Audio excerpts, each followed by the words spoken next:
right, everybody, how y'all doing tonight? I want to thank y'all to OneObjective. We got a great show lined up for you tonight, but first off, I want to get and thank all our sponsors. But before we do that, James, how are you doing tonight, buddy? I'm doing good. How are you? Oh, not too bad, man. I know you've been out of town for a little bit, taking care of some other things going on down that way, but you're working on a really big project for OneObjective. We ain't gonna go into No, details. we ain't even gonna. I don't even want to touch that right yet. Yeah, no, we But ain't gonna go yeah, into details. I just want people just to think about, man, what in the world do them guys got coming up? So we're not gonna touch base on that. I'm sorry. I just wanted to kind of get everybody built up a little bit, you know. But first off, I want to thank all our sponsors: Bonafide Kayaks, Yak Attack, Missile Baits, Ray Marine, Parapole, Accucoil. Guys, go check Falcon out. Rod. I'm sorry, yeah, and Falcon Rods. I had them listed right here. I gotta write a list. I can't remember nothing. I do good to remember my name day to day, much less when I'm trying to spit out sponsors. So, but make sure you go check them out. You can go in the link below and in the comments. I'm sorry, and there'll be a link below, and you go check out all our sponsors. Make sure you hopefully buy some products from them. You know what I mean? Kind of throw some love that way, because I'm gonna tell you what, they all got some really great products. That's one thing me and James have really prided ourselves in, is we haven't really went and chased every company in the industry. You know, I mean, James, me and you've talked about it. We got a lot of faith and confidence in everything that we have right now as sponsors. Absolutely. So, Absolutely. and that's key. Just keep that in your mind, guys that are looking for sponsors and pro staff positions and all that. Chase after the ones that you like to throw, because it's easier to promote them when you have confidence in those baits or that rod, reel, or whatever you're doing. You know, try to chase after stuff you got confidence in. So, but anyways, we got a great show lined up, guys. We're going to be going over jig fishing, and we're also going to be covering a little bit of wintertime bass fishing. Granted, it doesn't feel like wintertime actually right now. I don't know how it is down there, James, but it was close to 60 today here. Oh, it felt great here today. Yeah. Yeah, I could deal with this weather through the rest of the winter. Yeah. So. Yeah, the heck with the snow, heck with the rain. I'm tired of the rain. The rivers are just high all the time. I'm tired of it. I'm tired of the rain. Granted, I know probably in the summer we're going to be really crying for the rain. You watch, we'll go through a massive drought, but it's been record rains here in Lynchburg area. Lynchburg, Forest, Bedford, all that. So, I mean, record rains. It's been a bunch of rain. So, but anyways, kind of want to go over a little bit first before we get into getting Ed on, is the Virginia Kayak Bass Challenge. James, I know you've seen the sticker. What do you think about the new sticker that Brandon and Casey and all have been working on? Oh, I like the new sticker. I'm glad we got a couple coming our way. Yeah. I think it looks really good, and I can't wait to get this season started. I am too. I'm ready. I'm really excited. We got the schedule up along with the picture of the sticker there. So any guys that are just getting into kayak fishing, or you've been in kayak fishing, check out Casey's schedule. You can go on Facebook at Virginia Kayak Bass Challenge. He also has a website. I think it's kayaktournaments.com. Yeah. He's got a lot of great information to get you into kayak tournaments. And this is it's kind of like a federation. You know, James, when you're trying to get into tournament fishing and all that, and you want to join a club, the federation's a great grassroots kind of area to start, build up with your competition, and see if you're ready to go to the next level. If you're ready to start traveling around and fishing some of these bigger events. So go check out Virginia Kayak Bass Challenge on Facebook, and they'll have the schedule up. Casey and Brandon has done one hell of a job this year. Last year and going into this year, they set up a really good schedule. I know we've talked about it before in a couple of shows, how we're excited about this coming up schedule. But if you guys haven't, if you're trying to get into competitive kayak fishing, go check them out if you live in the Virginia area. It's a great series, and they're all over the country. You also got the KBF, but if you just want to fish something that's more personal and smaller events, which Casey's actually growing. I mean, what James, they average like what 30, 33 events. It was like 30 some. I mean, 30 some anglers at every event, just about. I mean, it had grown more. I think the least amount was the most amount they had last year. Yeah. You know, in 17. So I think it's growing like crazy. So it's good. I mean, the more competition, the better. So come on out and fish with us. Yeah, it's everybody's great, and I'm gonna tell you what, there's some good sticks in that series. You know, don't expect to come in and set the world on fire. You might do it one time, but it's tough to do it every time. So there's some really good guys in there. So make sure you check them out. The 2019 season's about to get started. I think the first tournament's in April. So go check them out, and you won't be disappointed. So, Chris, what time we got right now, bud? 9:07. 9:07. Okay. Yeah, Ronnie wants to know if y'all played with any of the new expert rods yet. Any of the new what rods? Expert rods. Nah, we haven't. I haven't. Well, they're kind of like the signature series rods. So, James, you got the Mike McCullen rods, and I got a couple of the Jason Christie rods, and we really love those rods. Now, getting into the whole expert side of it, I think that's what they are. It's their whole line of signature series rods. I know I love the Frogging rod, Jason Christie Frogging rod. It's a heavy.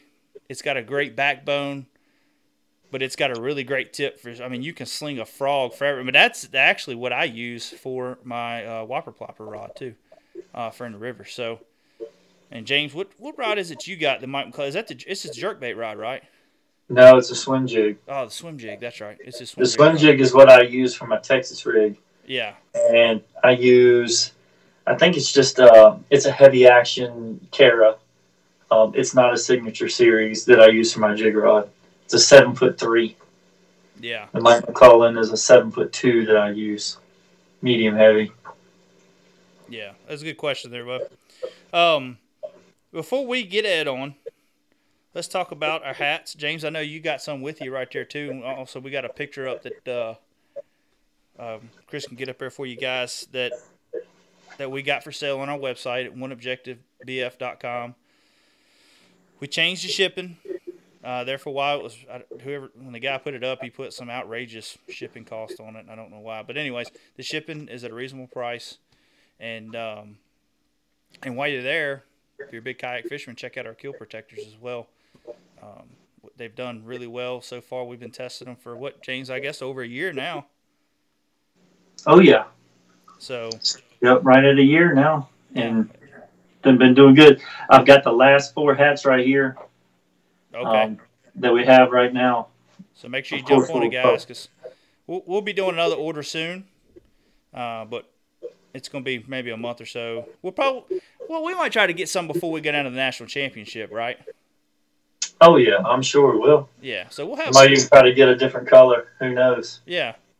So we'll have a couple. If you see us at national championship, you want one, hit us up, and we'll work something with you. So, but yeah, make sure you go check those out.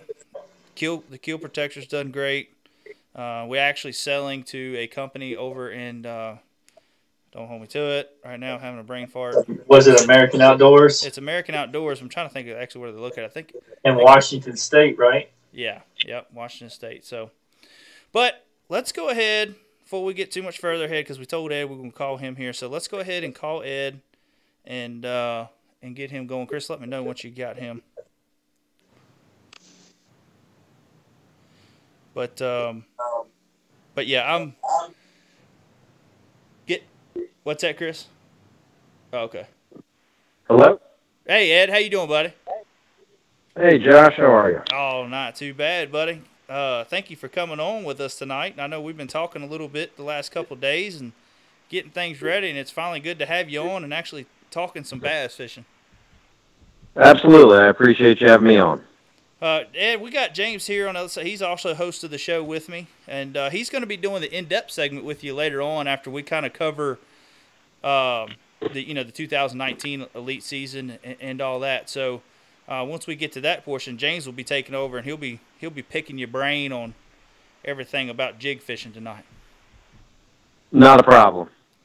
So let's talk a little bit about you qualified for the 2019 Elite Series.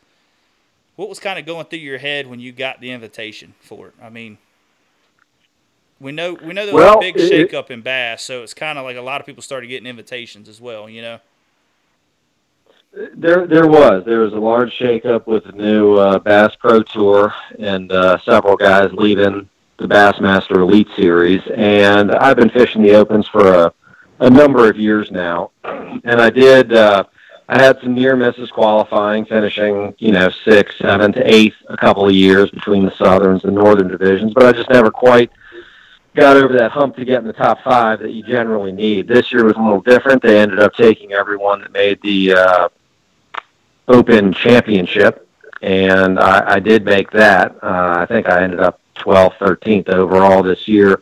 And I had an idea because of the mix-up with everything that I was going to get an invite, but I really didn't know until, I guess, the very end of October, maybe early November. And, that sort of put a lot of us in an unusual position in that a lot of sponsorship dollars had already been allocated other places, and now there were essentially 3 tours and a bunch of new guys that were seeking out sponsorship. So it was, I knew that was going to be a challenging part, but I have prepared myself over the past 15 or 20 years to be able to financially go out there and make a run at this if I got another chance, which I now have.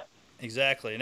And congratulations to you on that, because I mean, there's people, man, that chase that dream for a long time, which you have been. You've been chasing it for a while and still never have the opportunity, So you got the opportunity. And it is something that has been really a very long road. If you go back in my Bassmaster tournament finishes, you'll see back in 94, 95, I fished what were then the Invitationals. And I did well. It just so happens 2 were on bodies of water I was pretty familiar with out of the 4. But in between 1995 and 2011, you don't see any tournaments that I fished with Bassmaster on a high level. And that's because, I took that time to go a different route and try to get myself ready to maybe make another run at it someday. And here I am. Awesome, man. Kind of looking into the season this year, what lakes are you really looking forward to? I know all we ask this question to all the elite pros and FLW pros that come on, and it's like, what lakes are you really looking forward to? And most of them are like all of them, they're just ready to get out there and go fishing. But what are a couple of tournaments that stick out this year for you that you're really pumped about, that you can't wait to get to? Well, I am, just because it's the first one, I am very interested to get down to the St. John's. I have a lot of history on tidal rivers, growing up on the Potomac and fishing all the rivers in eastern Virginia and on the eastern shore of Maryland. I'm familiar and comfortable with tidal waters. It's a little different down there. So the St. John's is very interesting to me, and Lanier is as well, which happens to be the second stop. Big spotted bass. I love fishing for them. I actually got a chance to go to both the St. John's and Lanier for just 2 days apiece about a week and a half ago, and I'm very interested to get back down there and take a shot at it. And then Winyah Bay, which is the 4th tournament. I've never been there, but again, it'll probably be a spawning tournament on a tidal river that looks an awful lot like the Chickahominy River that I'm familiar with. So I'm really looking forward to that one. And later in the year, Fork. I've never been to Lake Fork, but a big fish tournament. It's going to be an exciting one. And then Thousand Islands. Anytime you have a chance to catch a 20-pound, 25-pound bag of smallmouth, you got to be happy to do that. And I haven't fished up there for about 25 years, and it's changed an awful lot since then, and I'm looking forward to that. So those are about half of them, maybe a couple lesser ones that I'm really looking forward to. Yeah. That's somewhere I really want to go, is the Thousand Islands. I actually had the opportunity, and granted it's not Thousand Islands, but it's Lake Champlain, and to fish the Northern the FLW Coastal Series. I drove all the way to New York, and then I was going as a co-angler, and the boater, right. they all of a sudden they didn't have enough boaters that come to registration, so I didn't get a spot. And I was like the whole time I'm like about speeding trying to get up there because I'm like I'm ready to get on that water. I can't wait to catch all these smallmouth.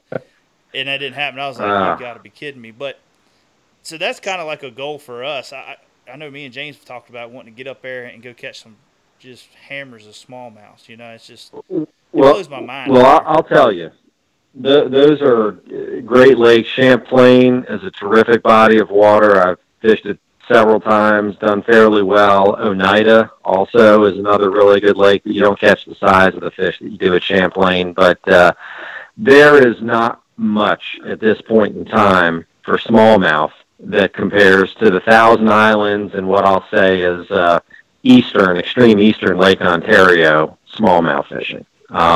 You really have an opportunity to catch. There are tournaments that are won up there, team tournaments in June and the very beginning of July. There are team tournaments that are won on eastern Lake Ontario with 30 pounds, 31, 32 pounds for 5 fish. So it's something that if anyone gets a chance to go up there out of Henderson Harbor or Oswego or Chameau Bay, those are just tremendous places, and it's a lot of fun, especially in late June once the season opens up there. Yeah, we got to get up there, James. We got to put that on our bucket list here. Yeah, I think so. No doubt. So, let's talk a little bit about getting prepared for the elite season. I mean, you know, you fish. I know you fish a lot of tidal waters, and you know what your events are coming up. But how do you prepare for the elite season? I mean, when you fish the opens, you got 3 events. Now, not unless you fish, you know, each different series, you got more events than that. But on an average, guys that fish, they fish, you know, one series. They either fish the northern or the eastern or whatever. But right. How do you prepare getting ready for the elite season? You know what I mean? Like, you're trying to do everything you can. Yeah, you know, I'm a pretty analytical person. I'm an attorney by trade, and so what I typically will do is obviously look at where all the places are, look at what times of year they are, and then I'll just start going through tournaments online, all the way from BFLs, all the way to Costas, Opens, local tournaments, anything I can find online, really just to get any little tidbits that I can regarding how much weight it took to win a given tournament, whether it was smallmouth, largemouth, spotted bass, mixed bags, what seemed to win. And then nowadays with, you know, YouTube and every other service out there, you can really get an awful lot of information. And that's kind of where I start out. I sort of break them down one at a time. And then I sort of look at what my strengths are and try to figure out the lures that I'm probably going to be using, because I'm not a guy that shows up with a boat full of tackle and a truck full of more tackle and bins of plastics. I'm not that guy. I try to focus on simplicity. Every year I try to get rid of more stuff than I buy. So it's something that I'm constantly trying to pare down what I use. And that simplicity I have found really eliminates a lot of the confusion. And, you know, you can make decisions easier when you only have, you know, instead of going to a restaurant with 50 things on the menu, if there's only 5, it's just going to take less time and be easier for most people. So I kind of like to try to have that simplicity and try to keep just the essentials. And so I'll go through and figure out what I need for every tournament, what I think it'll take. I'll look at Navionics on my phone or on an iPad or computer. And, you know, with the elites now, we can get no information once we find out we have qualified for the elites. So, you know, we're limited. Back with the Opens, I have friends all over the country, so I get ideas. But it's a pretty arduous process. You know, we're talking 8 or 9 tournaments, and they're all over the country. So it takes a lot of time, but I have it slimmed down to a few things at each one of the bodies of water that I'm going to try to focus on and areas that I'm going to try to focus on. And that's kind of how I start out. But again, once you get to a place, things often are much different.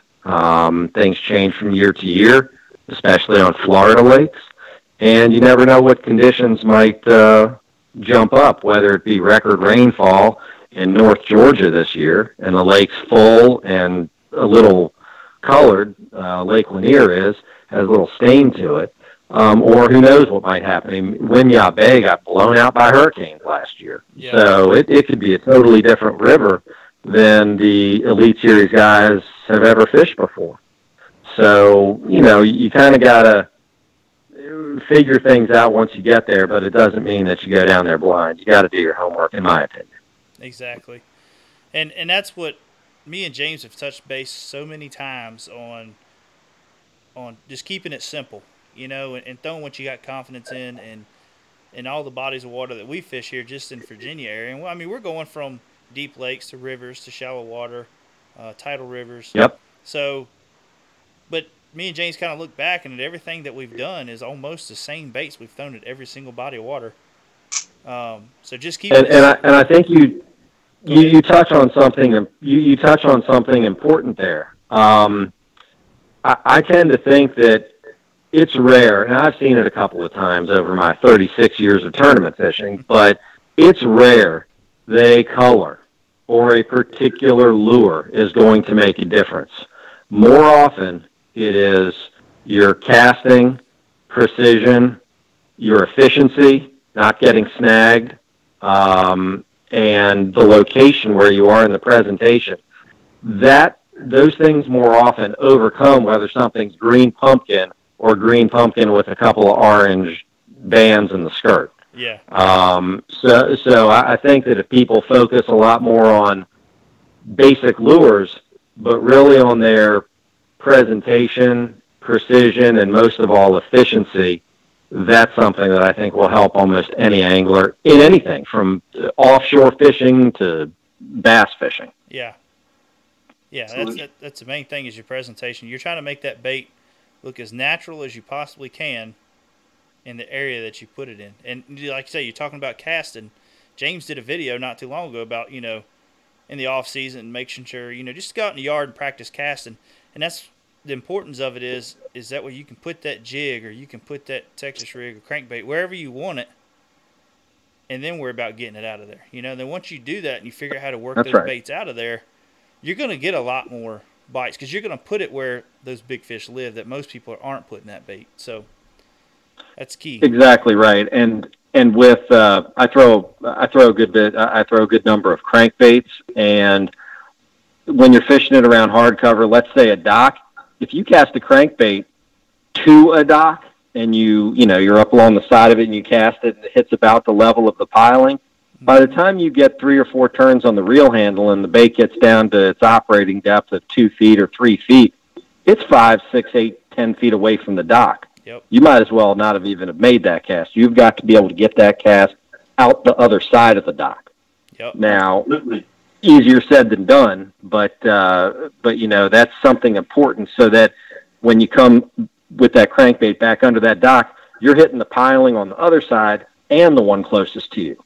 And that's how you do that. And if you can do that time after time, like a metronome, that kind of efficiency and precision is over the span of a day or two in tournament conditions, it's going to add up to more fish, and you're going to get bites that other people don't. But that same kind of precision and efficiency is something that'll help anybody. Yeah, exactly.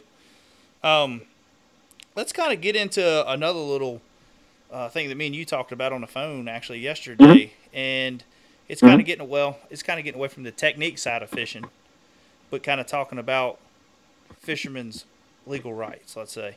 And you went through a lawsuit not too long ago about an issue that you had. You want to kind of explain that to everybody, and that way we can kind of go in depth on this side so people kind of know their rights in certain confrontations that could happen out on the water. Sure, exactly. And while I am a lawyer, I am solely licensed to practice law in the Commonwealth of Virginia. And any case, especially when you're talking about any kind of water rights or riparian rights, they are extremely fact-specific. and each individual state is very different in the way they interpret things. That being said, what happened to me was I was practicing for a Bassmaster Open on the Appomattox River, which is off the James River, and there's a marina there. I went into one of the boat lanes and was flipping underneath the individual boats and underneath the docks, and caught a fish or two, and went out and around to one of the other boat lanes that had 10 slips on each side maybe, and was flipping it, and the guy simply came down and said, "Hey, you can't fish here. There's no trespassing signs. You got to get out." And I very nicely said, I'll be done in just a minute or two, no problem. And he said, "Maybe you didn't hear me. You need to leave. This is, from those pilings," and he pointed to the ones farthest out in the river. "From those pilings in here is private property, and you're not allowed to be in here." I said, "Well, you're wrong on the law, and I'll be out of here in just a minute." And he went to one of those white 3 or 4 foot tall pylons with a light on top of it you see in many liveaboard marinas. Yeah. And he pulled out a hose and started spraying down where I was casting, and he did hit my boat and hit me with some of the hose water. Yeah. So he said he was calling the cops, and I said, "Good, because I'm calling them too, because that's assault." Actually, it's battery. And you're impeding my fishing on tidal water, which is against the code of Virginia. And at that point, he looked kind of puzzled at me as I was on the phone with the cops. I snapped a picture of his license plate as he tore out of the parking lot. So the police officers came down. They were going to write me a ticket because the marina operator, who echoed the same sentiment of this gentleman, said he wanted, to trespass me. And I said to the police officers, that simply is not the law, and if they can tell me anywhere, show me anything that gives them the right to give me a ticket for that, then I'd be happy to listen to it. But I told them they were incorrect. And so they talked to each other, 2 police officers, and said, we'll just let you all handle it yourselves. And so I went on my way and went down and swore out a warrant against the individual who we were able to find out. The police gave me his information for the purposes of locating him for the swearing out of the warrant for impeding lawful fishing on a tidal water, which is in the code of Virginia, as well as the battery charge, which I knew was going to probably be dropped. Went through the whole prosecution of the case, and he was in fact convicted of impeding lawful fishing on a tidal water after a trial. I mean, a trial went forward in the Commonwealth. I was the victim, and so the Commonwealth's attorney actually presented the case, and, I was a witness, and we went through the whole deal. And the funny thing was, a couple times during the trial, because I'm fairly well versed in the whole law in Virginia about this and the case law and the history of it, that I was trying to basically stand up and say things because that's what I'm accustomed to doing in the court. And the judge said, "Mr. Loughran, you got to sit down. You're not the attorney in this one." And so because I'm in that court rather frequently. So ultimately he was convicted, but the guy, a very nice guy, a very good guy, just blew a gasket on that day because he didn't like what I was saying to him. I didn't curse. I didn't raise my voice. I didn't do anything, but he didn't like it and just blew a gasket. And, but he was convicted with the sentence suspended. And if he didn't do anything for 6 months against the law, basically, or get arrested or anything, then it would be dismissed. Yeah. And that's exactly what happened. But it was mainly for me a shot across the bow to the marina operator that you can't run people out of a marina like that on the main stem of a tidal river. So the gist of the law in general is that the free-flowing rivers, tidal rivers, like I was on, are open to the public.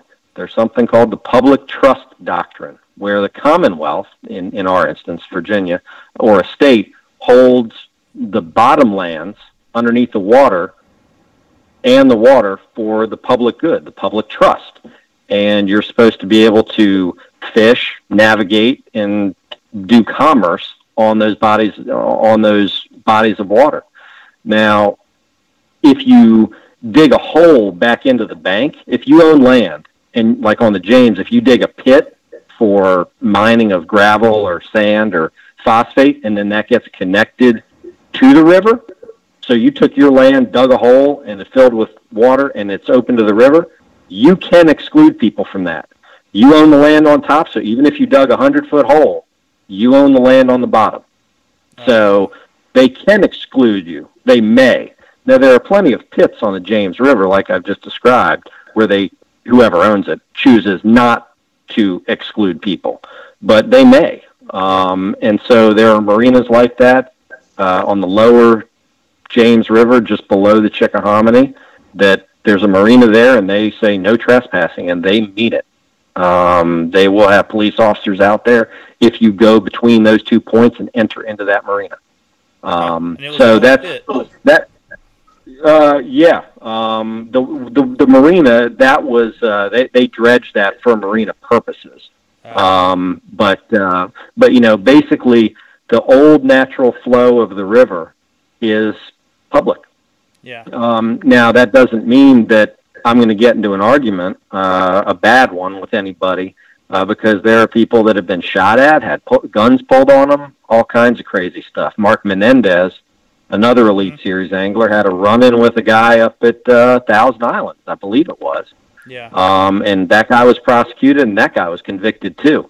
But, it's and there are many issues related to this in Louisiana right now, which I'm not terribly familiar with, which is why they had problems at the Sabine River, putting Louisiana off limits entirely. You had to only fish in Texas. And also, lakes like Smith Mountain Lake or any Corps of Engineers lake. The Corps of Engineers owns that water, and they own the bottom land. The Corps can exclude you from something if they choose to, such as a marina, but a private entity or a private person can't say, hey, get away from my dock. I mean, they can say it, but they don't have any legal right to run you off of their dock. And if they throw rocks or something, that's impeding lawful fishing on an inland waterway in Virginia. And there are many other hunter and fisherman harassment laws in, I think, 30 to 40 other states. Not every one, but most. Yeah, so that's a brief overview of this stuff. Yeah. I know at Smith Mountain they've been having some issues where I guess the Corps of Engineers are starting to take docks back over or something like that in certain areas. Well, there are. Go ahead. Go ahead. No, I was saying the reason why they were doing some of that too as well is because some of these docks were getting run down, and because I know there was one case that was getting run down, or the guy built a dock and didn't have a permit, and and that's when there was a whole big lawsuit going on about all that, and AEP made a big deal, and it made kind of the news around here for a little while with AEP kind of saying, hey, well, we're going to take your dock. And they kind of, I can believe it, and that's but they can, the Corps of Engineers, I'm not familiar with any marinas on Smith Mountain or other waters in Virginia that the Corps of Engineers has put off limits, but it's pretty common out like on Table Rock and Bull Shoals that the Corps of Engineers, the Bull Shoals Marina down near the dam, I know for a fact, that is put off limits by the Corps of Engineers, and they are perfectly within their rights to do that. Because they do own the water, but it's rare that the Corps puts anything other than the dam and the immediate area around the dam off limits.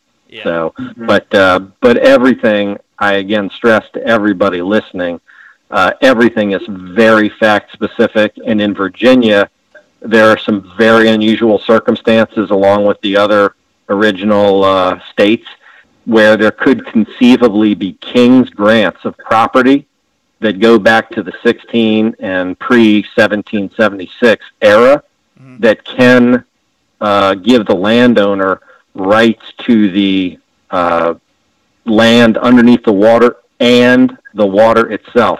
And one of those situations is below Lake Muma on the Jackson River.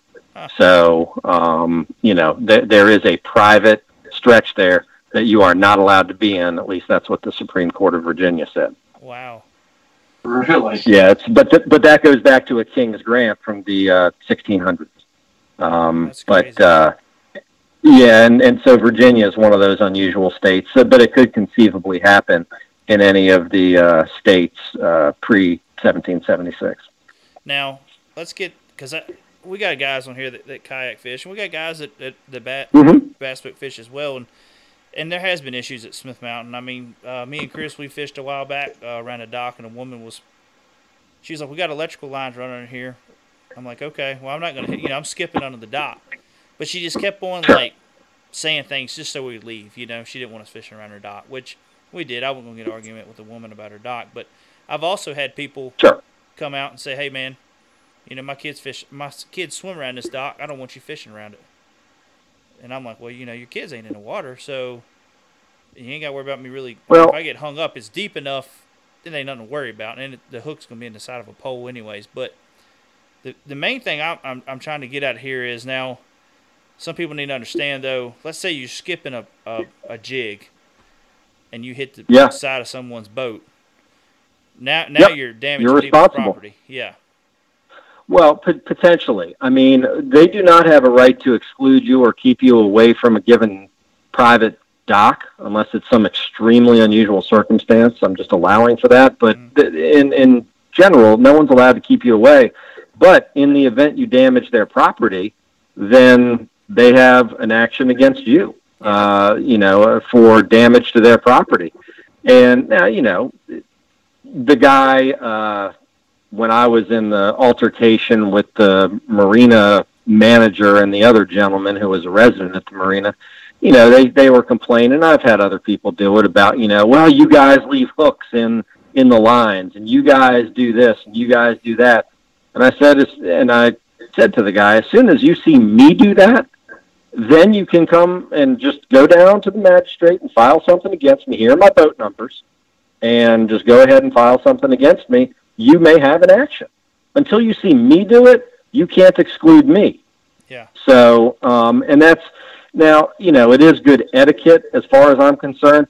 If you're not proficient with skipping a jig, don't go somewhere with a half-ounce jig and a giant pork chunk-looking trailer and go skipping it around a bunch of brand-new 70-foot Sea Rays or cigarette boats. Just don't do it. Yeah. It doesn't make any sense. But as well, one thing that I don't know that I have ever left a hook on a dock or on a rope or in a boat that I may have thrown one into. I don't know that I've ever left one. I make every effort that's reasonable to get it off. It does get a little dicey when you, when you actually have to get up on someone's dock, because technically that is against the law. Yeah, but yeah, it is. But, and would you be found guilty? Yeah. Would there be any fine? No. It would be, you would not ultimately end up with any kind of fine or jail time unless there were some extenuating circumstances. But, just everybody ought to do the best they can to get all their snags out, whether it's under the water or out of the water or wherever it is. Do what you can that's reasonable, because people's kids do swim around docks, and people do have to take their lines off of pilings to get their boats out. And if there's a 5/0 hook sitting there and they don't see it, I mean, that's not pleasant. So it gives them a sour taste with all anglers. Yep. So we ought to all try to do that. Exactly right. And that's what I try to tell people, when they get to talking about that. And I'm like, now the thing it does get me, I've seen many of boats that say people park your boats at the marina, and around here people throw thunder sticks at nighttime for stripers and bass, and I've seen some of those in the top of boat covers, and that kind of gripes me a little bit, because I'm like, man, that's dirty right there, because that's a $800,000-$900,000 cover, depending on where you got it and what size boat it is, and but yeah, I get it. I know what people are doing. They don't want to pay for that, and they leave, but it's not right. But that's something that people need. It's not, and you got to do what you got to do what is sensible at the time. And I mean, if you can get in there and clip the hooks off from the inside, or who knows? But you're right. But that's the problem. But we have to accept that when we're out on the water, that we may cause problems by accident. Yeah. But you're responsible for your accidents. Exactly right. And like I say, if you can't skip good, don't go up on someone's dock and just start trying to skip under the daggone boats. Practice a little bit. Go in your yard and practice a little bit. Yeah. Or just throw a Senko. Yeah, You know, just exactly. something light. Just throw a Senko with a little hook in it. So. Oh man, but yeah, just guys, you know, me and Ed talked about this yesterday, and I know this has come up on Smith and other bodies of water and with the elite pros. But use your head, but also know your rights. You know, but is it worth getting into a full blown blow up? Sometimes, depending on how the person is, but most of the time it ain't. If you paddle on and go on, sometimes it's okay. But like in your circumstance, you're fishing a big event with a lot more money on the line, and you know, especially if you know it's a good spot, you're going to stand your ground, you know, and it's good to kind of make a point out of it. And it also, I also am in a unique position that I knew my rights. I know the court system down there. I'm familiar with it. I'm in there once or twice a month, so it wasn't an easy process. I won't go through the whole rigmarole of it, but it was a familiar process to me. For another person, it might not have been quite that way. But there are those hunter and fisherman harassment laws in the vast majority of the states, and those are things that, you know, people ought to know. But again, it's not worth getting shot or getting a big ding in your boat off of. It's just, for the most part, not worth it. So that would be my recommendation. Back off when you can. That's right. Exactly right. So, James, you got any more questions on that before we go? We're going to go into your segment next. So if you got any more. Not really. I mean, I think we covered a lot of that. Yeah. I mean, there's a lot of good information there. Yeah. For sure. All right. Well, James, I'm going to let you take over. Let's kind of get into the whole jig fishing. I know, James, if anybody has listened to our show, knows our show, James loves to jig fish. So this is going to be like heaven for James. This is his cup of tea. So, James, I'll let you carry on, buddy, and do this interview, buddy. All right. We'll just break it down because, you know, fishing jigs and, you know, you do a lot of it in this. A lot of it's the same, but a lot of it is different in different lakes and stuff you fish. Let's just break it down for like the James, the Chick, and the Potomac. Okay. What would be your favorite jig to throw on those three bodies of water? On the James River and the Chickahominy, they're fairly similar. If I'm flipping wood on the James, whether it be docks or something like that, I tend to throw a smaller profile bait. I'll do that on most tidal rivers.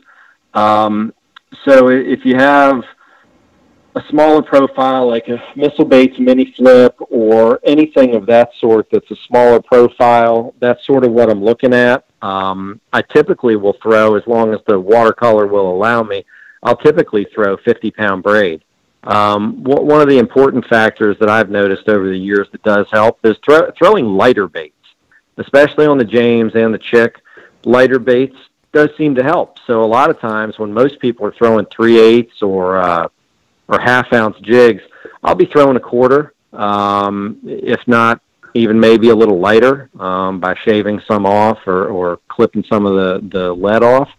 And I'll put sometimes a little bit larger trailer on, really to have a slow fall. So by the time you get a skirt on a 3/16-ounce jig with a trailer and 50-pound braid, which floats, that thing isn't really going down into stuff too much. No. But I've noticed that really over the years, especially around cypress trees and off the ends and sides of other dead fallen trees, I don't fish a lot of big bushy trees. I tend to fish smaller, telephone pole looking trees, maybe with one or two branches that are coming off them. So on the Chick or James, those lighter, bigger profile baits seem to work for much of the year, unless naturally you have to go in after the fish. If the fish are really inside, thick cover, then I'll up the size of the jig. I typically stick with a black and blue or a black and chartreuse jig. It's kind of hard to beat the very basic, and most of the time I will either have a sapphire blue trailer, just a sparkly blue trailer, or a green pumpkin trailer if I do use a green pumpkin jig, which is rare. But that sapphire blue has treated me well for many, many, many years. So that's kind of what I do on the Chick and the James. If I'm fishing on the Potomac, much different river, as anybody who's fished those 3 different bodies of water knows. The Potomac, I actually grew up on the Potomac. I fished my first tournament there, good Lord, back in about 1983, and I guided there from the late 80s through the late 90s, and was out there probably 50 to 100 days a year. And it mainly, I'm going to talk about the main thing on the Potomac is grass that most people fish. Of course, there's logs and trees, and you can go in all the creeks, but or fish hardcover rocks and whatnot up in D.C. But what most people think of with the Potomac is the vegetation, mostly milfoil. So when you're fishing milfoil, I tend to use a bullet-style bait. I don't have as much luck with the old Stanley or Arky head style baits. I tend to go with something like a all-terrain grass jig, which is very pointy, bullet-shaped jig. That thing will go through grass really well. And I'll use a much heavier jig. I'll either use a half or a 3/4. And again, I stick with that same 50-pound Power Pro braid, the Slick 8. It's quiet. I don't think it makes as much noise in the water when you're hopping it through grass or hopping the jig through grass or logs. And, so I'll typically use the same general colors. I love that. I love a black and chartreuse jig with a blue trailer. I have no idea why, but that's just something that over the years I've just thrown a lot. I tend to think it doesn't make a tremendous amount of difference. Again, if I can go through a milfoil bed and I can make 50 flips right to where I want, or within 2 or 3 inches of where I'm trying to hit, and I hit the high spots, the high percentage spots in that grass bed, and I can do those 50 flips in 15 minutes, and you're behind me, and you're off a foot this way or a foot that way, or maybe you got to shake your jig a little bit because you're throwing a 3/8 ounce Arky style jig, and I'm just throwing it in there and it's going down. And it takes you 30 minutes to get through that grass bed. Or you don't identify the high spots. I'm going to do better than you. And that's where the efficiency in having the right jig, such as a mini flip from missile baits, or an Arky style head in some more wood cover, and that bullet style bait's very important in grass. There. I know you've already went over all the lines and stuff you use and everything like that. How about when you're swimming a jig? When you swim a jig, where do you normally I throw a swim jig a lot. I throw a swim jig a lot. It's one that I make myself, but it's basically a bullet head jig, and it's always the same color. It's always the same trailer. The only thing that ever changes is the line and the weight of the jig. I basically throw a Bama Bug colored skirt from Boss Outdoors, and I put a 3-inch Berkeley Chigger Craw on it, and that's what I do. And that bait, depending on the conditions, I will either throw it on 15-pound fluorocarbon, or I will throw it on braid, whether it be 30-pound or 50-pound, but some kind of braid.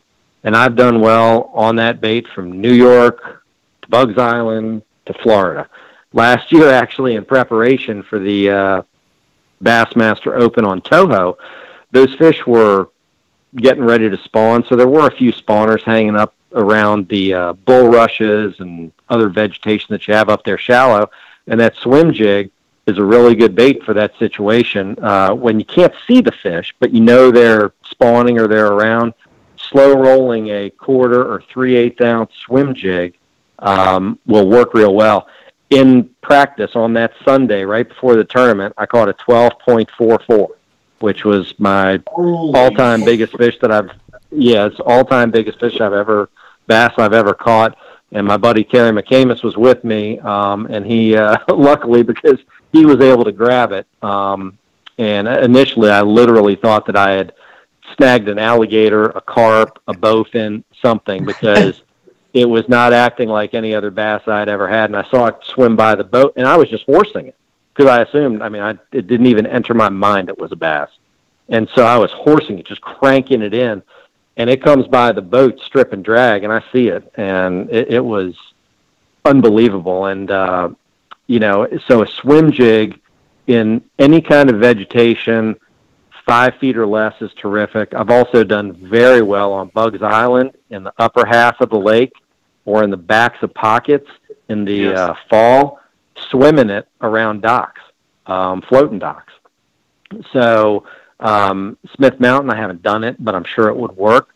But that dark profile, I believe, probably looks like a bluegill, but heck, it probably is just something big that the fish thinks he can get in his mouth for protein. It's easy, it's moving kind of slow, and he eats it. So as far as a swim jig, that's what I throw 90% of the time. The other 10%, I throw a white swim jig, and that's often having to do with shad spawns or, some different situation. Like we may run into at Lanier, a white swim jig, a big giant one might work in certain situations down there. But typically a 7-foot medium heavy rod is what I throw on that. And again, depending on the conditions, I try to use 50-pound braid. Sometimes I go down to 30. Sometimes I use 15 fluorocarbon, depending on water clarity and pressure and those kind of things. But as long as you stick with a 1/4 or a 3/8 ounce swim jig and put some kind of decent trailer on it, again, I like a Chigger Craw or the Missile Bait Twin Turbo. As long as you put something that has some action on it, that works. And on a white swim jig, often a swim bait, some kind of shad-looking swim bait, whether it be a Shockwave from Missile Baits or any kind of boot tail swim bait. I hear you. What gear ratio reel do you use? Gear ratio. That's a really good question. I tend to fish fairly fast, and the only way that I see myself really slowing down is to force myself to put things on slower gear ratio reels. So I have a couple of older Shimano Corrado reels that I believe have a 5.7 to 1 maybe. And that helps me if I need to keep the bait down. But it doesn't help when you end up hooking a fish and he's running at you or something like that. So what I do, if I'm having problems with that, I'll switch back to a regular 7 to 1, let's say. Again, a Shimano Chronarch or Corrado. And I will just have to make a mental note to slow down. The other option is if you're throwing a 1/4 ounce jig on the same setup, let's say 50-pound braid, so it doesn't exactly go down very well, and you just don't think that's working or that it's not getting down far enough and I can't slow down, I'll just throw a 3/8, or I'll pick up a 1/2 ounce jig, or I'll take some strands out of the skirt, or I will do something to make less drag and make that bait sink more, or I'll go to 30-pound braid, or 15-pound fluorocarbon, which naturally fluorocarbon sinks. So there are all kinds of adjustments that I'll make depending on the situation. But if I had my choice, I'd have the fastest reel possible. But the reality is, the slower you move those swim jigs while still having the trailer operate, probably it's better in most circumstances, unless you're fishing, extremely shallow vegetation or reeds or something that you need it up in the water column and need to keep it rolling. So I'd probably overall a 6.3 to 1 or a 7.1 to 1. That would probably be what I would try to throw most of the time. What would be the best time of year to throw a swim jig? Do you throw it all year long? It seems like you do, but I do throw it all year long. Obviously it depends. Let's just talk about Virginia because obviously, January 20-something in Florida is a lot different than January in Virginia. So, once the fish, I don't throw it a whole lot pre-spawn. I do sometimes on the Upper Bay or the Potomac, on grass lakes.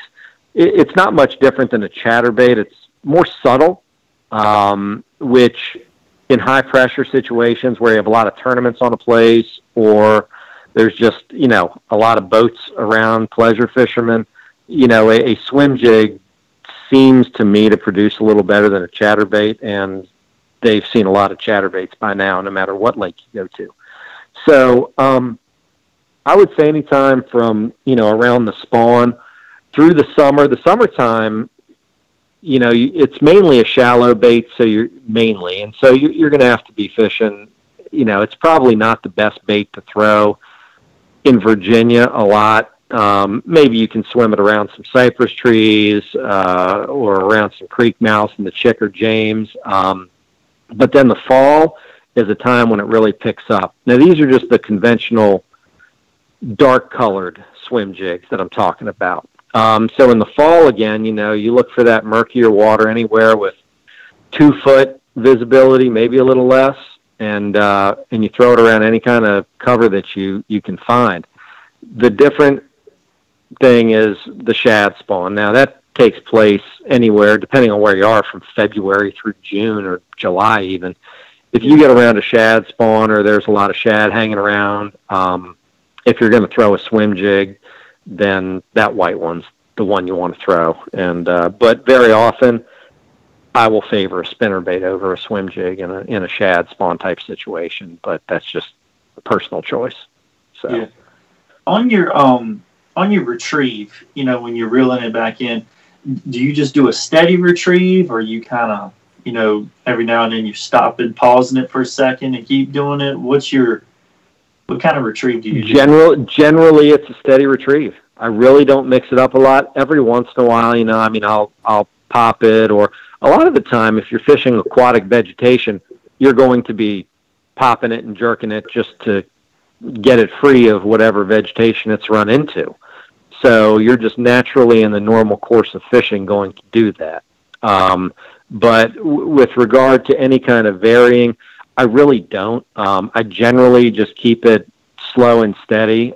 Every once in a while, because I know I tend to fish fast, sometimes I will just flat out stop the bait and let it go to the bottom again. So I'll throw it out there, let it sink either to the bottom or to where I believe I need to start cranking. And I'll reel it in, and maybe 30 feet into the cast, maybe I'll let it sink again just to get it back down, because again, as the bait gets closer to the boat, it tends to rise up a little in the water column. So, so I might do that, but 99% of the time it's a situation where I'm just steady cranking it at a medium pace, not super crawling it, not speeding it along, but just sort of a steady medium pace. Like you would fish a spinnerbait pretty much, or something like that. Yeah, exactly.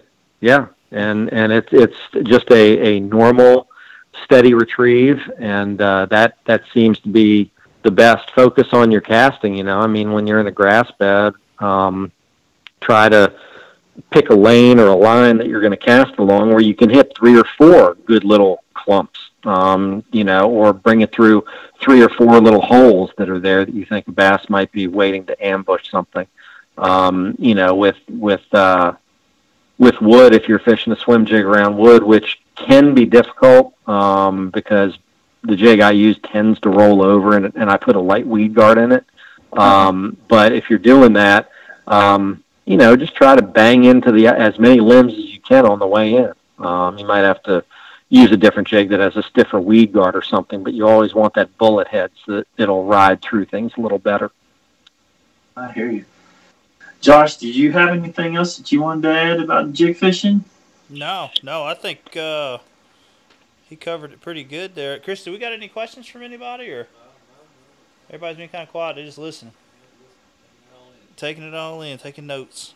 That's what I've been doing. I've been taking notes too.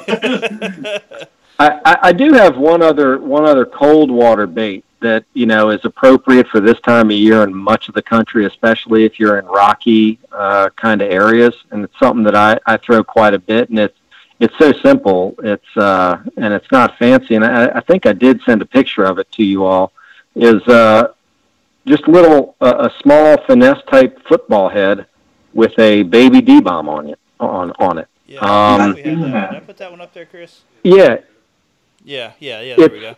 It's a terribly simple lure, but I did well in 3 different Federation National Championships out at Grand Lake, which has some areas of the lake which are similar to Bugs, similar to Smith Mountain Lake, and some other reservoirs in the Mid-Atlantic area.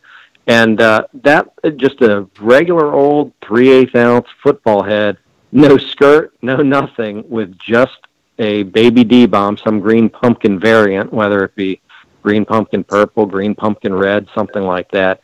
That is something that I have caught a tremendous number of fish. It sinks quick. It doesn't have a lot of bulk. It's low profile, and in colder water, it just seems to excel. Anything under about 55 degrees, I caught so many fish on that at Grand Lake a couple of years in a row. And it's just a simple bait that anybody can fish, and it's inexpensive, and it's a good fish catcher anywhere that there's rock. Now that we're kind of into the the good cold weather baits. Now, granted, It's been 50 degrees. We've had a couple 60s. I mean, we've had some good cold temperatures there. What was it, last month? I think it was. And right. But we've had a lot of rain, which we know kind of keeps the water a little bit warmer. But what is some other kind of, I know especially fishing like some of the shallow waters that you fish. I mean, around Smith, the Alabama rig and jerk baits are kind of like the big deal this time of the year, depending on if it gets really cold. Do y'all use much with Alabama rigs and stuff with like on the Chickahominy or the James River, or do y'all stay more to crankbaits and jigs and stuff? Yeah, I mean, in a lot of the tournaments that I've fished in the recent past, you're not allowed to use Alabama rigs, but I will tell you that if the water has a 4 in it, if it's 45 or 44 degrees or 48 or 42, if it's got a 4 at the front there, you need to have that thing tied on. Yeah. It just is, it's just too good. Yeah. And a jerkbait is probably one of the baits that I go to quite a bit if it's really cold. But a lot of times I will just favor a smaller jig like that compact football head with a D-bomb on it, baby D-bomb, or fish will eat crankbaits and spinnerbaits even in 40 some odd degree water without any problem. And it's just a matter of identifying which crankbait. A classic cold water crankbait is a shad wrap. Something that has a narrow profile and a subtle wobble, tight wobble.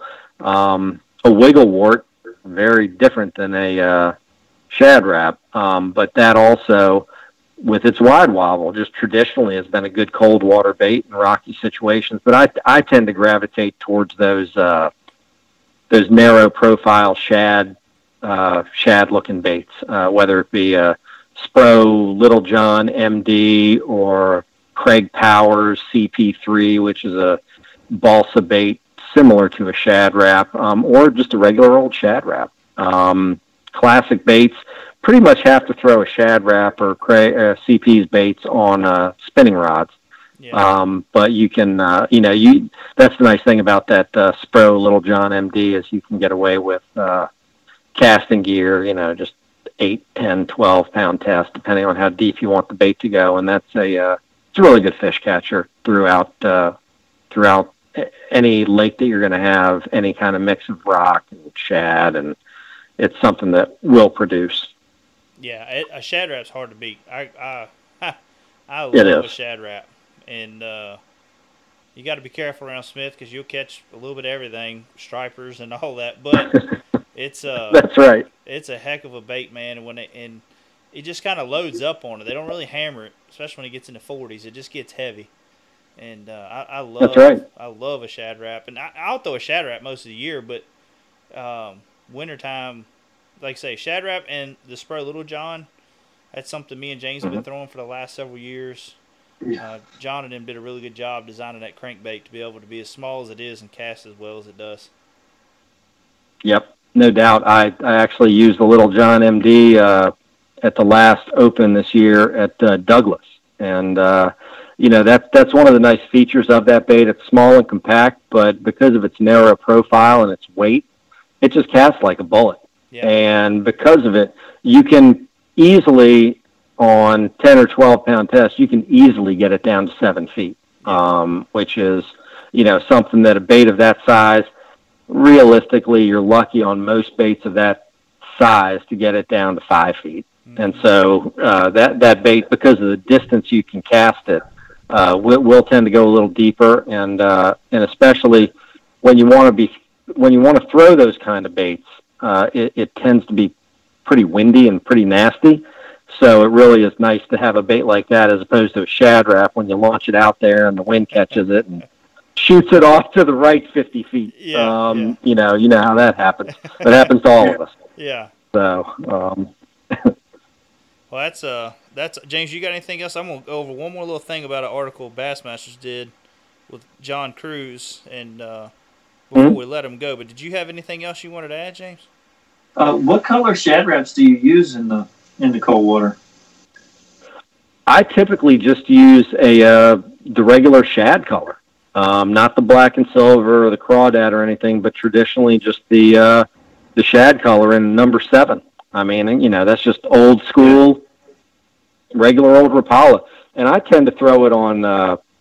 I throw it on 8-pound P line, the CXX or the XXX P line.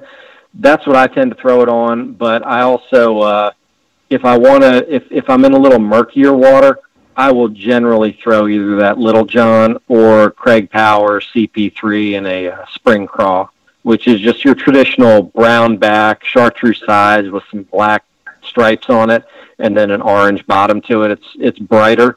And again, I throw that. It's a balsa bait, the CP3. I throw that again on the same 8-pound CXX P line. But that Spro Little John MD, I tend to throw it in the cellmate color.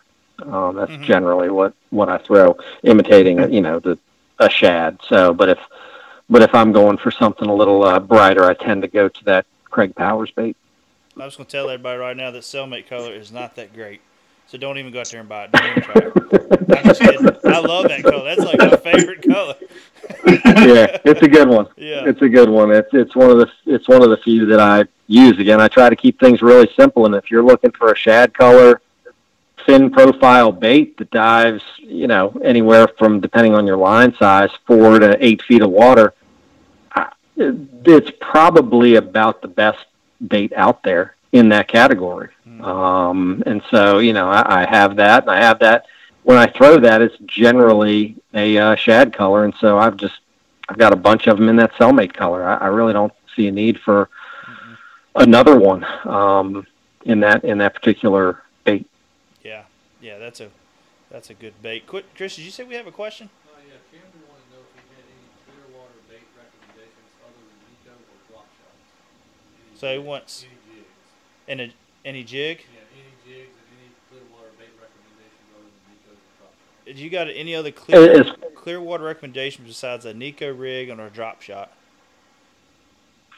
Yeah, I mean, depending on how deep you're talking about and how deep you're fishing, with the 2 baits that he mentioned there, I assume that he's talking about bottom bouncing type baits, since he mentioned the Nico and the drop shot. So what I would say is it's hard to beat a drop shot in a lot of clear water situations when you're fishing near the bottom.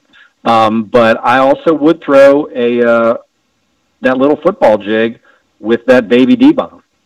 It imitates a small crayfish. It's compact. If you use 10-pound line, you can fish a compact half-ounce football jig pretty easily down to 20 feet without too much problem. So the other common rig it's become common now as far as a bottom type bait is a Ned rig. That's something that a lot of people catch quite a few fish on it. A lot of pros that I know catch a lot of good fish on that bait, and it's something that I know I'm going to have rigged up when I go down to Lanier in about another month. But that Ned rig, that can either be a cast presentation or a vertical presentation. So depending on how you need to fish it, either the the Ned rig or that little a compact football jig with just a baby D-bomb on it. Those are two other what I would call finesse type clear water baits that'll effectively fish down on the bottom. Let me go a little further. I know we didn't talk about this on the phone because this question has come up, but talking about the Ned rig, I can't stand that bait. I'm gonna be honest with you. I got it. I use it. Okay. But it's something about that daggone bait. Because we fish a lot of the rivers around here, like Shenandoah, the New River, stuff like people in the James River. People throw that Ned rig and they do really well on it. It's a fish catching bait. But it's something about it. It's just like, God darn, what? It's just a do nothing bait's what I call it. But when you fish that rig, it is. What do you just cast it out and let it sink and pop it a couple times, or is it something you kind of do a slow retrieve with? Just kind of steadily keeping on the bottom, just digging the bottom, just kind of keeping your rod tip a little high. There are two retrieves. One is I'm dropping directly on fish on my depth finder. So it's a vertical presentation. And it's just something small, bite size that is in their face, and they tend to eat it. But so there's not a lot of work in it involved there. The other situation is casting, as you said, and I just basically keep the thing moving. I just crank my reel handle pretty darn slow, and I just keep it moving, and I rarely stop it. And that seems to enable it not to get hung up too much in rocks. Wood, you're on your own with that thing. But with rocks, as long as you just keep your rod tip at a normal level, 10:30, 11 o'clock, as long as you just keep your rod tip up like that, I just reel my reel slowly, my spinning reel. I'll throw a spinning reel with that pretty much all the time. I don't think I've ever thrown it on a bait caster. I probably tend to throw slightly heavier Ned rig heads than other people, but I bought a Do-It mold. They make a Ned rig head, and so I put some particular hooks that I like in there, and use some of the heavier ones. That way I can feel a little better and move the bait maybe a little quicker and still keep it in contact with the bottom. But that Ned rig, I think you just keep it with the bottom and keep it moving at a kind of steady pace, and that's how I've done the best. Yeah, and I think that's why it's hard for me. I throw it, like I said, I catch fish. I think James, we fished in Shenandoah. That's when I really started throwing it. And for me, I was casting in the current and letting the current take, and I just pop it every once in a while. Just kind of popping over rocks, and as it pop it, the current takes it down more. And I was catching fish like that. But I think that's why I have such a hard time with it. It's just like a totally do nothing bait. It is, but they love it, man. It's hard to it's hard to beat in some situations. In a situation when you're fishing, because I kind of grew up fishing the Upper Potomac and the Shenandoah around Harper's Ferry and stuff, and back then there was no such thing as a Ned rig, but now I'm sure that's something that I'm sure you want a really lightweight, but as long as you can keep it bouncing over the rocks, that just seems like a perfect snack for a smallmouth. Oh yeah, yeah. Well, Chris, do we have any more questions through there? All right, James, you got anything for Ed? Not that I can think of. All right, I got one more thing for you, Ed, and then we'll let you get going. Bassmasters did an article with John Cruz, and it was talking about traveling on the tour and rooming on the tour, and he mentioned you and Chris Aldean, and and talking about like the pros of having different anglers that you tour with, because they fish differently and different traits that they have. And he's talking about Chris Zaldine and his ability to trace down electrical issues, with the boat Right. and how Yeah. But what's it like? What's it like? I don't know if you did any with the opens. Well, I don't think John fished much of the opens, but what are you kind of expecting out of traveling with these guys? And are you excited about it? Just I know for me and James, for instance, like we're going to go down to the national championship in Louisiana, and we got a couple of guys we're going to stand with, and just the excitement of just hanging out with the guys and possibly learning new things and all that. I mean, what are you expecting from this coming up year and traveling with these guys? And that is a lot of the fun of tournament fishing, as far as I'm concerned, is traveling, seeing different things. The fishing obviously is a tremendous amount of fun. Winning money is even better when you are fortunate enough to catch enough fish. But so the people that you're with. Now, I have never traveled extensively with John, but I've known him for 25 years, very long time. And I don't know Chris Zaldane very well, but as far as expectations, I mean, I think that everybody does have their own strengths and different things they do. I don't expect anybody to to give me anything or tell me anything necessarily, but I don't. If someone is truly struggling at a tournament, I'm always willing to help them and give them some ideas, because to be honest with you, I usually am doing something so different and off the wall that I rarely end up seeing a lot of anglers. I rarely have to, I rarely run to spots and there's someone sitting there. I've gotten to a point where I just fish some really isolated or unusual stuff that is very subtle and other people tend not to find. I hope that's going to help this year on the elites, but with only 75 anglers, it might not be as crowded as other years. But the traveling aspect of things is just a lot of fun, and as long as everybody is sort of in the same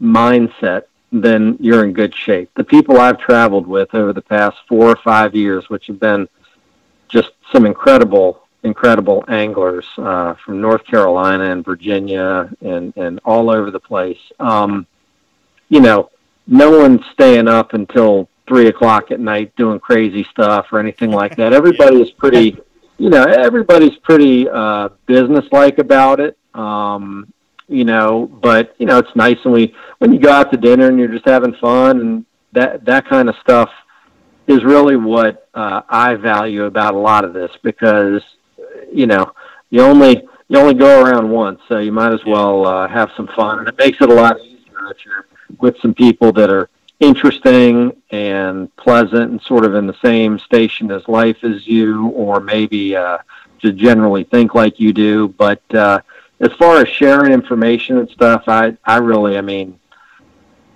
don't know how much I'm going to have to share with Chris Zaldane and John Cruz. Far be it for me to think that I'm going to be able to make any tremendous impact on their Angler of the Year race. But if I can help, I'm happy to. But they've been to all these places, and so I think they'll be fine. And I fished around enough that I'm sure I'll be able to catch a couple of fish. From what I saw at St. John's and Lake Lanier, I'll be able to catch some fish. Whether I finish, 5th or 50th, I don't know. But it'll probably be somewhere in between. Yeah. So. But yeah, that's what we're kind of. That's what we've just been talking about. Like I say, going down there, and I think that's just the fun part. Just learning from everybody and conversating and seeing just how people do things different. I've learned so much just by watching. For instance, me and James just hanging out. He fishes a different part of Virginia, down there near Virginia Beach area and all that. And I'll see how he does things sometimes, just like, man, I never thought about doing something that way. So I always think it's good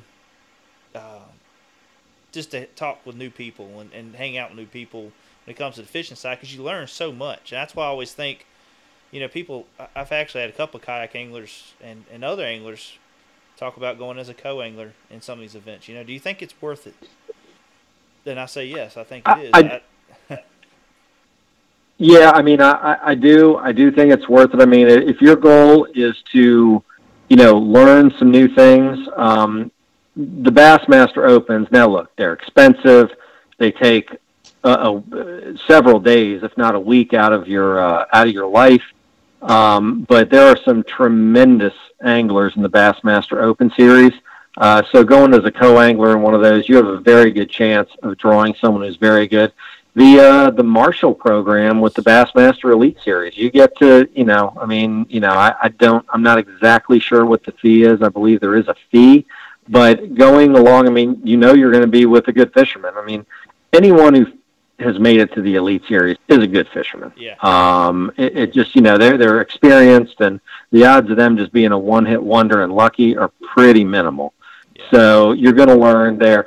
But there are a tremendous number of incredible anglers that fish the BFL tournaments, and those are all over the country. Yeah. That's where I started. I started fishing Redman tournaments, which has now morphed into the BFLs, but I started fishing Redmans in 1987, and I fished back then, and I still know them to this day.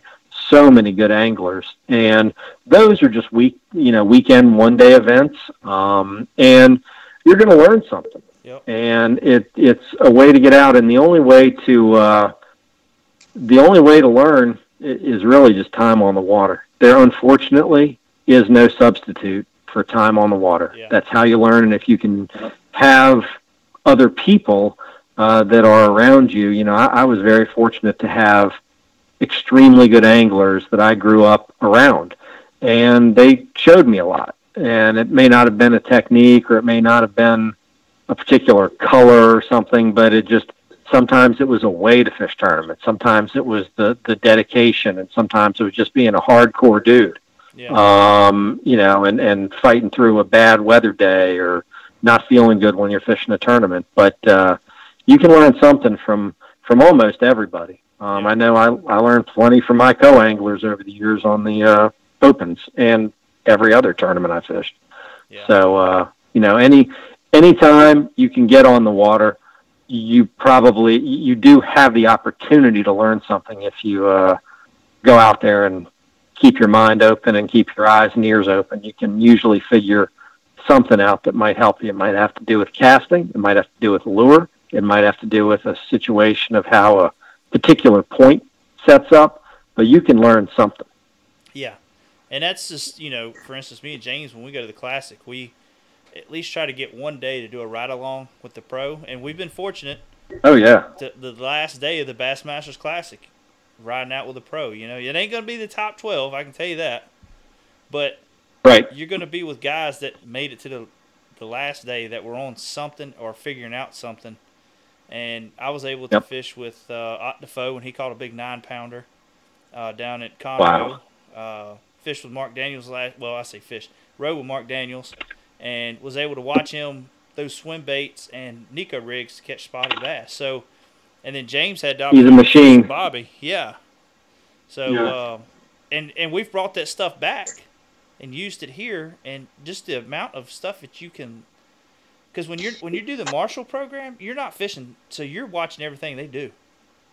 Just the little adjustments and all that. And I just think it's so key. If you get the chance to do the Marshall program and Bassmasters, take the opportunity, because it is big time key. You got 2 or 3 days that you get to ride with a pro, depending on if your number's drawn out right on the third day. But at least 2 days where you get to ride around with a different pro, and learn something. So make sure you take the opportunity with that, and like I say, like Ed said, more time on the water. You can't substitute that. So more time, better you get. So, but that's it. Well, Ed, I appreciate you coming on tonight. It was a blast talking to you. I learned a whole lot, especially with the jig fishing and big time with swim jig fishing. Didn't even actually expect to go into that, and I'm glad James did, because I learned a whole lot with that. So. But I wish you well this year for the 2019 season, and look forward to meeting you down there at the Classic, buddy. Yeah, thank you so much. Absolutely. I appreciate you having me on, Josh and James, and anything you need, feel free to give me a call, and happy to help in any way I can. All right, buddy. Thank you. Thank you so much. Okay, thanks a lot. See you. Bye-bye. Bye. Bye. All right. Well, that was a good interview, James. You did a really good job on that, and I really wasn't thinking about going into the whole swim jig side of it. I really wouldn't think. I was, we was just talking jig fishing. That's what I was thinking. And for us, for what we got coming up this year, that could be key. That's why I was thinking about it earlier when you said jig fishing. I was like, we've talked so much about other types of jig fishing that I kind of wanted to do something that I don't know a whole lot about. Yeah. You know what I'm saying? Yeah. So I had a bunch of questions that I had been wanting to ask, because that is one thing that I want to be able to put in my arsenal for this coming up year in 2019. Yeah.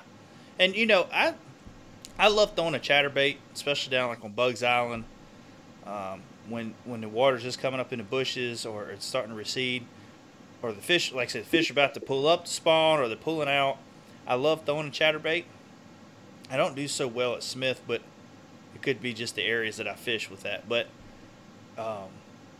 those lowland lakes, Gaston, Bugs, Chickahominy, stuff like that are key areas for that kind of bait, or for a chatterbait. But like he said, if you get into an area where it's a lot of pressure, everybody. What in the world was that noise? That's the dog. Whatever. It's not me. It's not me. Good Lord, what are you doing? Yeah, you calm down. I got somebody waiting on me. You just hold up. I thought. Oh man. This can get a whole different type of show going on here. This is gonna be the after hour. OneObjective after hours. Oh. I gotta pull it together, man. But anyways. Oh boy. Going, just kind of when you got a lot of pressure on a body of water where you know that everybody and their brother's throwing a chatterbait, you can kind of maybe go, like say, with a swim jig, and you don't have all that vibration. It's kind of it's more subtle. And I think my key when I throw a swim jig, because I don't throw it a lot, because I'm not setting it up right. It could be a lot of it. You know what I mean? And if you got a bait that you don't catch a lot of fish on, you're not going to throw it that much. So you're not going to build confidence in it. Kind of like how we were with the jig years ago when we first started fishing the jig. We finally said, you know what, we're just taking jigs out and that's it. Yep. And that's what we did, and that's going to be kind of the same way with this. You got to keep it in your hand to make it work, because most of the time a swim jig, chatterbait, sometimes you can get with a crankbait, but like spinner baits, a lot of times those are not numbers baits; they're big fish baits. So yep. you're not going to pull in a lot of big numbers. So it does make it a little tough sometimes to stick with a bait like that when you don't have a lot of confidence in it or whatever. But the key is for me is I always went with like a swim bait, like a impact swimmer, or a oh shoot, I'm having a brain fart right now. The one from Missile Baits. Oh shoot, I just blew my mind. But anyways, yeah. Instead of going with like a grub, twin tail grub, or a crawl, you know what I mean, stuff like that. Kind of like you could probably go with something like a D-bomb. Just clip the ends off of it. You got your little paddle tails, stuff like that, or the missile destroyer. We got the destroyer here. Granted, it's got a little bit longer. You go to the baby destroyer, but it's got a little bit longer. You trying to show it, Chris? But that one's got a little bit longer tail on. But if you go to the baby destroyer, it might be a little bit better. You know what I mean? For like a swim jig or something. So I think that was a very well brought up topic there we need to talk about. So good job on that. Chris should be a hand model. I know he should. Golly, that was beautiful. Chris is playing a key role in the OneObjective show now. Absolutely. Without Chris right now, this show wouldn't be doing as what it is right now. So Chris, we really appreciate all that you're doing for us. Yep, thank you, Chris. So anyways, I got one little thing here I want to talk about here in just a little bit. James, do you want to bring up anything else? I'm gonna kind of bring up some videos that we got coming. I know we talked about it on our last show. If people missed it for our Christmas giveaway, which we was going to be doing, if you missed that, go on our Facebook page. We did it Facebook Live, so if people that possibly were looking for it on YouTube, no, it's not there. It's on Facebook Live, and you can go on there. And we talked a little bit about what OneObjective was going to be for 2019. And it was going to be OneObjective. We just said we were going to change it to OneObjective Outdoors. It's still going to be the same great bass fishing content that we're putting up, but we're going to change some stuff too. We're going to add a little things, more with the truck side, like James is doing, and then we're going to also add, like we like to get out with the families and go full wheeling and all that. So we're going to be shooting a little bit of video with that, but it's still going to be mainly probably 98% fishing. But, yeah, at least. Yeah. So, but we're just going to add a few other things in there. Just hunting. When hunting season comes back in, we plan on doing a little bit of hunting with the kids, and then also, like I say, full wheeling and little tips here and there on certain things. So yeah, just outdoorsy stuff and things like that, Exactly. So, but like I say, it's mainly going to be fishing, but this also kind of opens the door for us as well. Like if we just want to take a random fishing trip and go flounder fishing or whatever, you know what I mean? I don't want people busting our chops, man. Like, oh, you're bass fishing, now you're flounder. No, because we don't do that a lot. So, but we're going to try to get into more different species, just to shoot some video and show you guys other things that you can catch out there and have a good time while you're out there bass fishing too. Especially if you're not tournament fishing. Now it sucks when you hang in with the big boys when you tournament fishing. And, except for that muskie you caught. Now that was pretty cool because that's a personal That was best. really cool. Yeah. Personal best. And that's your first one you've ever caught, wasn't it? That's my first one I've ever caught. Yeah. And the first one you ever caught was close to 40 inches. So, yeah. Congratulations on that. But anyway, so we got some videos coming up. I did shoot a list of videos. I did one for AccuCoil. I did one on a Carolina rig. I actually told a couple people, hey, man, stay tuned because the Carolina rig video is coming out Friday. And it didn't. And the reason why is because I had some camera issues with my camera being too close to my modem. And after I filmed everything, was going to edit and realized it was a horrible clicking sound in there. So I'm actually going to be reshooting everything and getting all that up here soon. I know we've been a little slack on our YouTube with videos, but I can promise you it's about to pick back up. James has got some good videos he's working on. Yeah. Like I say, I got some good videos coming up. And then, we got some full trips planned and this and that. And then, most importantly, the Bassmasters Classic. So, we're probably going to flood our YouTube channel with content from the Bassmasters Classic on that. And look out for those couple days. Yeah. It's new products that are coming out. We shared it yesterday with Loughran's. Loughran's is coming out with a trolling motor. At least that's what it appears. It's got to be a trolling motor. Because I'm reading the comments and everybody's talking about a trolling motor, and I can't tell in the picture what it is. Well, I think they show the top head of it, and then they show the prop of it. Maybe that's what it was. So I'm pretty sure it's a trolling motor, but that's going to be a good video. And that's so subscribe to our channel if you haven't, because you will see that product when we go to the Classic. Yeah, if they have it out, I'm pretty sure they will. What I would recommend doing is just staying home for that week, at least from Wednesday, because we're gonna have a lot of videos, and you're gonna need a good week to watch all of them. So that's what I would do. I would stay home from work and watch our videos all day, because we're gonna have them coming all day long. So I'm just kidding. Yep. Not really, but it would be cool if you did that. But but anyways, I quit rambling here. Let me get some more coke. So one of the videos I'm going to be doing, and I just kind of want to touch base with it, guys, on here, is this new AccuCoil fish gripper here. And it's great. I know we've had a lot of issues with the what's going on, Chris? Oh, you're going to share? Oh, yeah, sorry. Chris is going to share it. Yeah. Chris is going to share it. It's got our hand model. Our hand model. But it's got, we've been talking with Brent from AccuCoil. It's got a good thick rope that comes out of it, that extends out of it. It also locks. I don't know, Chris, you can figure it out, but and then it also locks there. But also, when you pull the string out, you can lock it, kind of like a measuring tape. So it's just a little thumb thing on the side there. You push it in and pull it. I can't remember looking at it right there, but I've been testing it out for a while with some smallmouth in the river and some largemouth and stuff at the lake and all that. But it's also got we all know the Acicole, well, all the Bassmasters and FLW went to the punctureless tagging system. So that right there is pretty much the same piece that come off of their culling tags. Yep. It locks easy.